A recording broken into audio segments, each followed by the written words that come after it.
พี่น้องมื้อนี้มาเบิ่งคิวงานการแสดงของหมอลำดาราหมอลำมหาชนหมอลำระเบียบวาทศิลป์เดือนเมษายนประกาศออกมาเรียบร้อยแล้วผู้ใดใกล้บ้านไหนใกล้บ้านเจ้าของก็ไปเบิ่งพี่น้องเอ่ยผู้ใดอยากเดินสายน้ำตลอดก็เบิ่งวัดไว้บ้านไหนเป็นตาไปได้พี่น้องเอ่ย FC เพิ่นหลายระเบียบวาทศิลป์ไปแสดงเท่าไหร่แต่โคกฟังไว้เด้อแล้วเช่นครับระเบียบฟังไว้เด้อวันที่1บ้านจอมพระอำเภอจอมพระจังหวัดสุรินทร์เดือนเมษาเด้อวันที่2บ้านสนามตำบลเสียโกกอำเภอว่าปีปทุมจังหวัดมหาสารคามวันที่3บ้านน้องผือตำบลธาตุพังพ้วนธาตุบางพ้วนอำเภอเมืองหนองคายวันที่4บ้านหนองตาหน้าตำบลโคกใหญ่อำเภอโนนสังจังหวัดหนองบัวลำพูวันที่5บ้านหนองป่ามั่นตำบลหนองสังอำเภอแก่งคอยจังหวัดชัยภูมิวันที่6เอ็กตาซุปเปอร์มาร์เก็ตลำนาลายอำเภอชัยบาดาลจังหวัดลพบุรีวันที่7บ้านเม่งตำบลเม่งอำเภอหนองเลือขอนแก่นแล้วก็งานของอาจารย์ประจักษ์ไส้ไหทองคำเจริญพี่น้องวันที่7นะบ้านเม่งพี่น้องตำบลเม่งอำเภอหนองเลือจังหวัดขอนแก่นวันที่8บ้านโน่นน้ำย้อยตำบลเซเล่อำเภอกุมภาวะปีจังหวัดอุดรวันที่9วัดจอมศรีบ้านโคกดินจีตำบลโอโลอำเภอภูเขียวจังหวัดชัยภูมิวันที่10บริษัทสินประเสริฐพืชผลตำบลบ้างโบดอำเภอหนองไผ่จังหวัด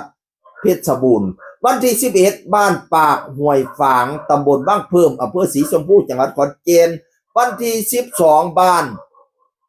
วัดบ้านป่าแดงตำบลบ้านไผ่อำเภอบ้านไผ่จังหวัดขอนแก่นวันที่13วัดรัตนมณีวันตำบ้านทงมนตำบลหนองเมที่อำเภอทาตุ่มจังหวัดสุรินทร์วันที่14บ้านโคกสูงตำบลบ้านแก้งอำเภอแก่งคอยจังหวัดชัยภูมิวันที่15บ้านหันตำบลบ้านหันอำเภอสีคิ้วจังหวัดนครราชสีมา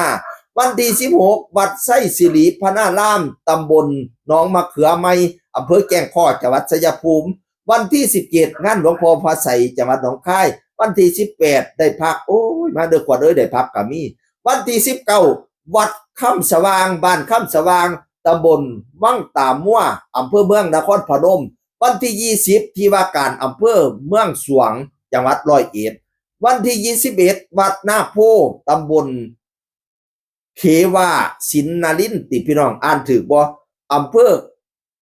อ่านว่าเขวาหรือขวาวพี่น้องขวาวสินนารินจังหวัดสุรินทร์วันที่22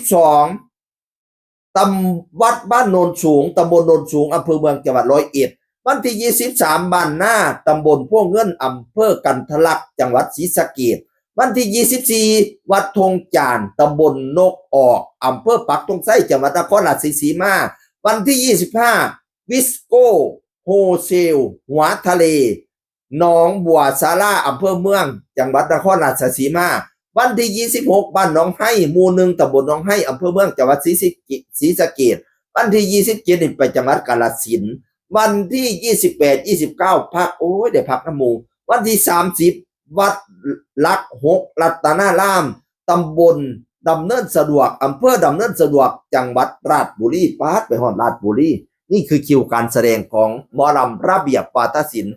ของเดือนเมษายนใกล้ที่ไหนไปที่นั่นนะบรรดา FC ทั้งหลายเสียงอื่นคนเก่าเอาสุฟังสวัสดีครับสวัสดีครับ